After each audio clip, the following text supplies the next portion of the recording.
You've been told your whole life that you have potential teachers and parents and bosses all saying, you could be so much more, you're not living up to what you're capable of.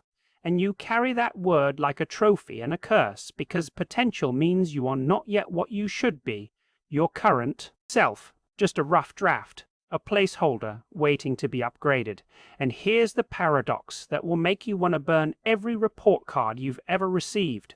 The more you believe in your own potential, the less you can enjoy anything you've already done, because potential is a debt you owe to the debt. Future and debt, no matter how noble, crushes the present. So you can't rest because rest is wasted potential.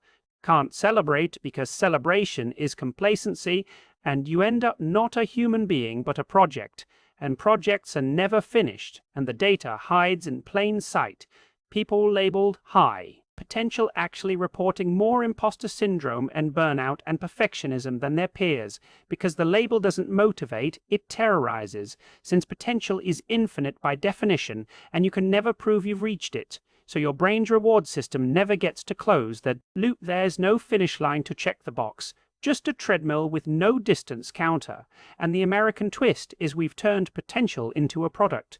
Unlock your potential, become your best self. The whole self-help industry depending on you believing you are currently not enough potential, as the original sin of American achievement culture.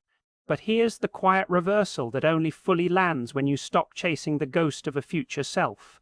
The most peaceful, genuinely high-achieving Americans aren't the ones who lived up to their potential.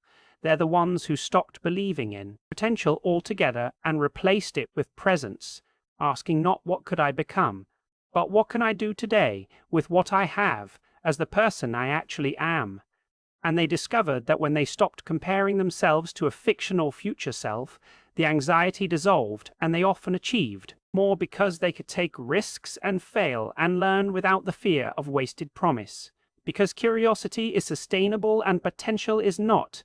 And I need to tell you about Chloe, a high-potential, kid-gifted program, Ivy League, fast-track management praise constantly for what she could become, but never for who she was. Working 70-hour weeks and getting promoted again and feeling nothing, telling her therapist, I have everything I was supposed to want, so why do I feel like a fraud? And the therapist asked what would happen if you stopped trying to live up to your potential. Just for a week, did your job adequately and came home and didn't try to improve anything. And Chloe tried, did the minimum, no extra projects, no self-improvement. Watched bad TV, ate takeout, and by day 5 felt guilty. But by day 7 felt something else, relief. Realizing the pressure to be her. Potential had been a cage, so she didn't quit her job, she just stopped believing in potential, started measuring her day by whether she helped anyone or learned anything or felt a moment of peace, and her performance reviews stayed good, not great, and she stopped caring about great and started sleeping.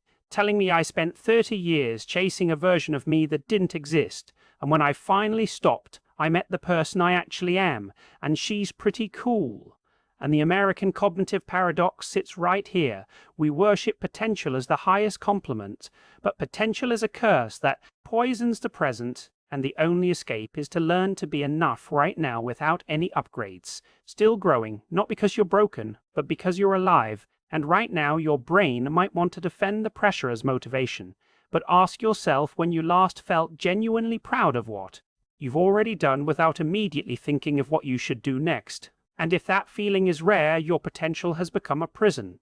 So if the impulse just stirred to send this to someone who was gifted as a child and has been trying to prove it ever since, that's not about me. It's the recognition that their potential was never a debt but a lie, and the first real self-respect you've shown in years might be doing something today that has nothing to do with your potential. And the question from the beginning, why does believing in your potential make you miserable, has an answer that only a second viewing fully reveals. You are not a rough draft, you are the final version. Right now, this is it, and this is enough.